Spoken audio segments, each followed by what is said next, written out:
आप सभी को नमस्कार, सुप्रभात।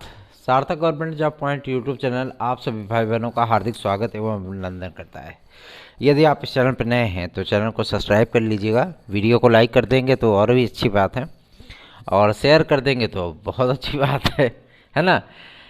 यदि आप को TET CTET super TET TGT PGT LT GIC UP constable खंड शिक्षा अधिकारी यूपी ट्रिपल एससी की किसी भी भर्ती परीक्षा में निश्चित सफलता प्राप्त करनी है तो आपको सार्थक government job point YouTube channel का नोट्स लेना चाहिए। 9721411385 100% सफलता की गारंटी के साथ आप लोग निश्चित सफलता यदि प्राप्त करना चाहते हैं तो सार्थक government job point YouTube channel का नोट्स जरूर लेके पढ़ें।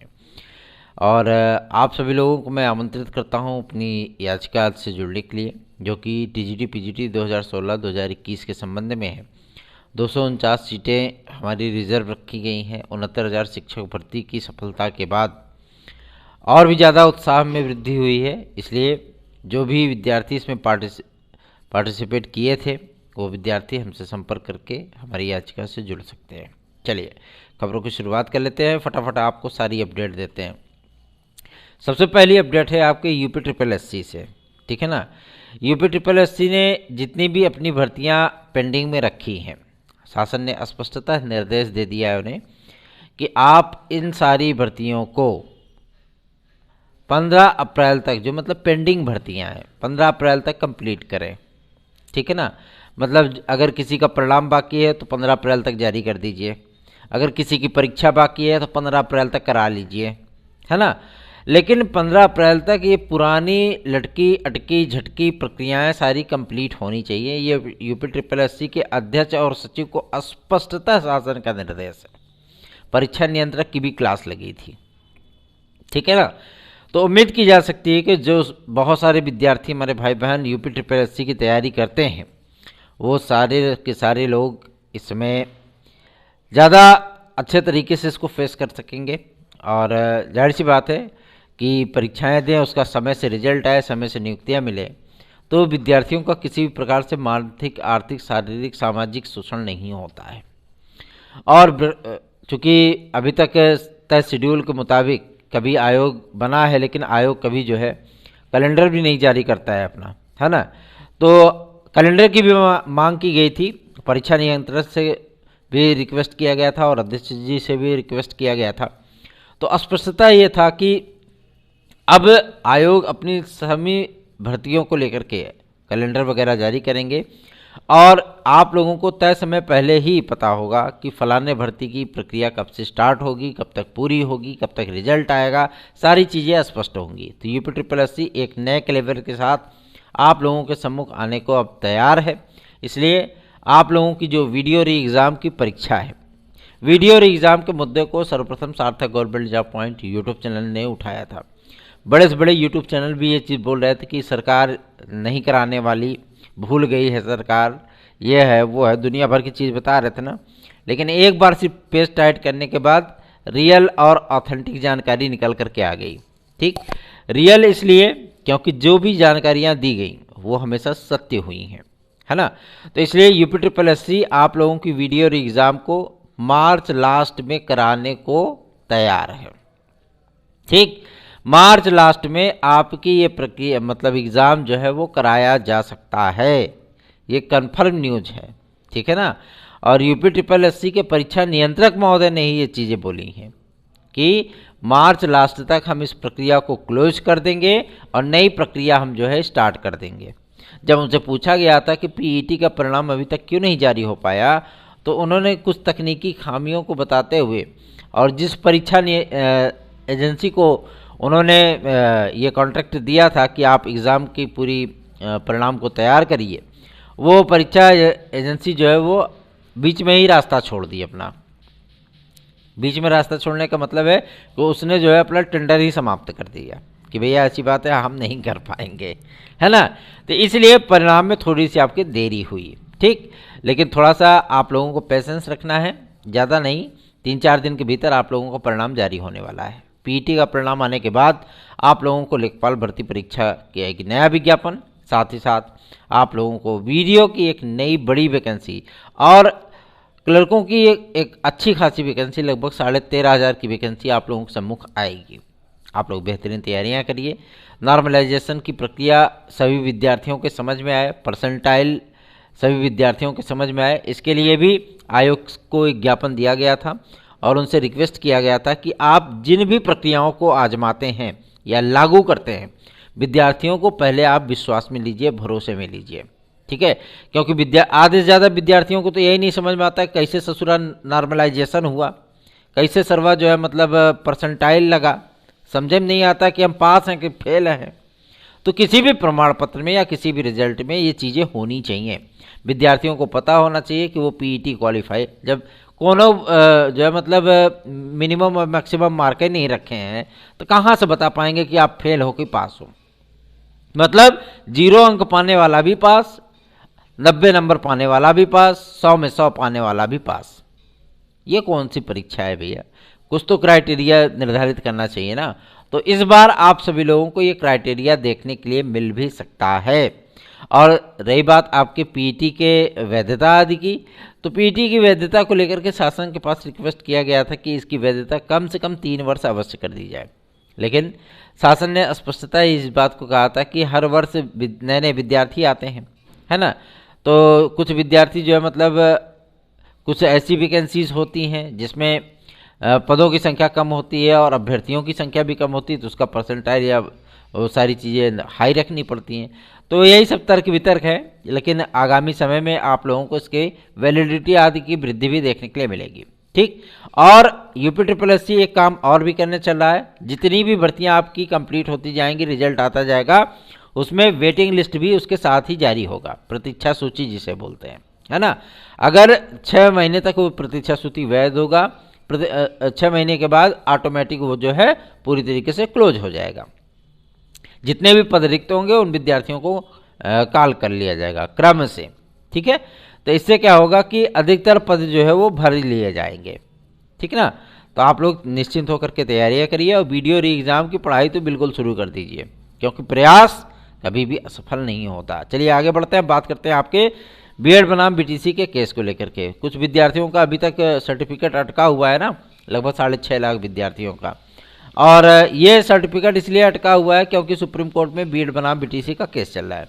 9 फरवरी तक इसका डिसीजन आने की पूरी संभावना दिख रही है और जैसे इसका डिसीजन आएगा सारी प्रक्रियाएं ऑटोमेटिक ओपन हो जाएंगी, ठीक। तो आप लोग तैयारियां अपनी भरपूर तरीके से करिए। अगर आपको सुपर टीईटी में पास होना है और यूपी टीईटी में पास होना है, पास ही नहीं 140 क्वेश्चन तक करने हैं, तो आप सार्थक government job point YouTube channel का नोट 97 पर प्राप्त कर ले। चलिए आगे बढ़ते हैं, अब बात करते हैं आपके सबसे महत्वपूर्ण मुद्दे पर जो कि संबंधित है टीजीटी पीजीटी की नई वैकेंसी को लेकर के। जी हाँ, नई वैकेंसी में आप लोगों को 24,000 पदों का पूरा ब्यौरा देखने के लिए मिलेगा।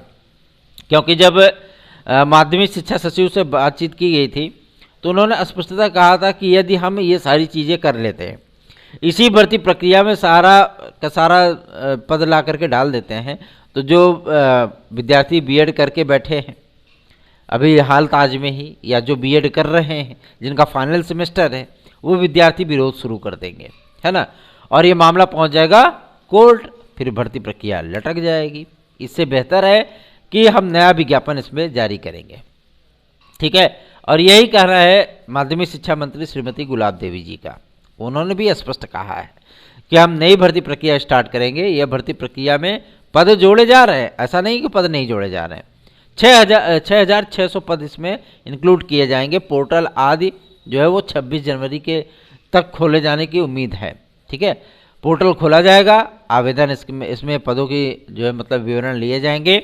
कंप्यूटर साइंस के विद्यार्थियों को भी आवेदन करने का अवसर जरूर मिलेगा, ठीक है ना। आप सभी लोगों के स्नेह और सहयोग के लिए आप सभी लोगों का बहुत बहुत धन्यवाद है।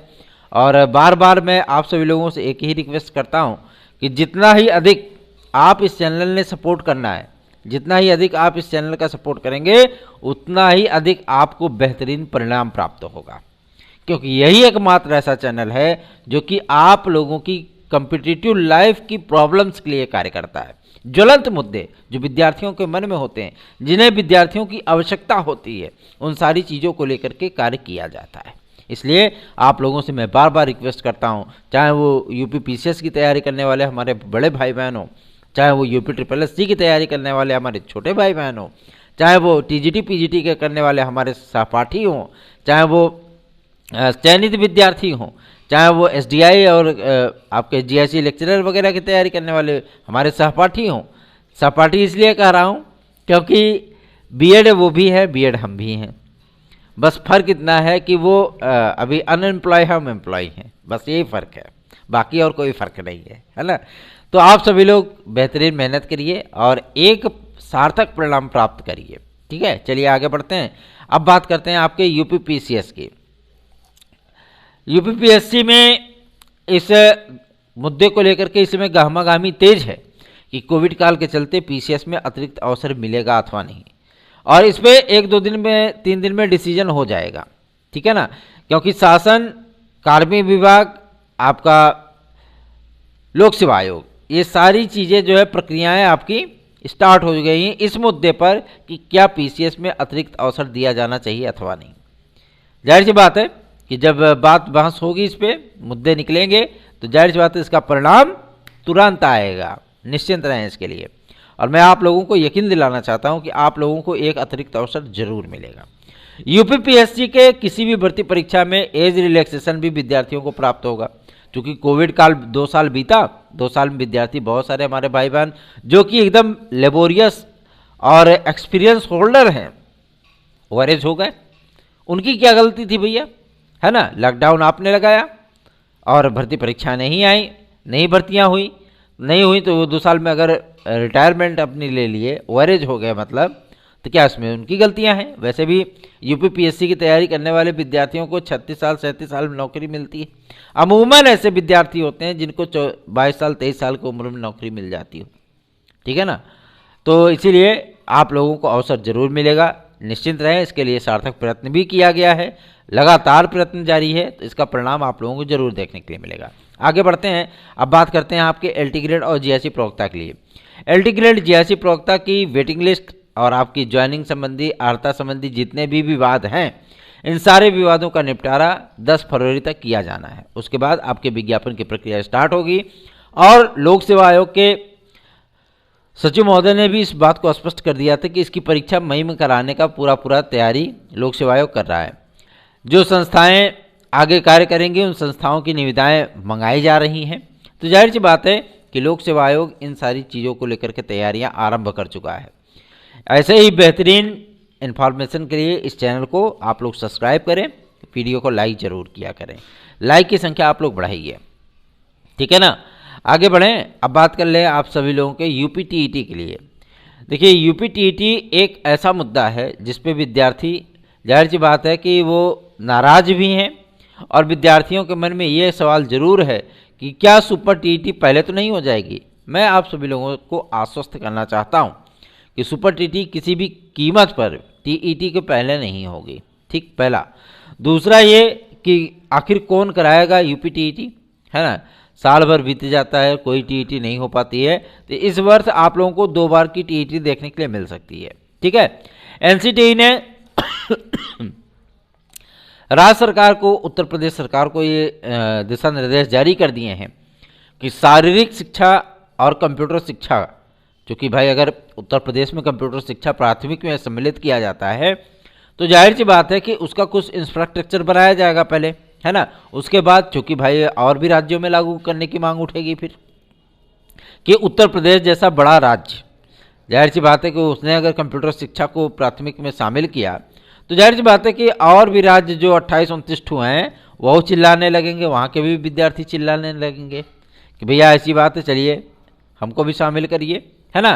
तो इन सारी चीज़ों पर एक ड्राफ्टिंग कमेटी बनाई गई है, वो निर्णय करेगी कि प्राथमिक शिक्षा, चूँकि ये एक स्टेट का मुद्दा नहीं है, प्राथमिक शिक्षा में BPEd, CPEd, MPEd, NTT आदि के विद्यार्थियों को सम्मिलित करते हुए शारीरिक शिक्षा को कंटिन्यू किया जाना, ये पहला मुद्दा है। दूसरा, कंप्यूटर शिक्षा को प्राथमिक से लेकर के माध्यमिक तक अनिवार्य बनाया जाना, क्योंकि माध्यमिक तो है ऑलरेडी, लेकिन प्राथमिक और जूनियर पे नहीं है, है ना?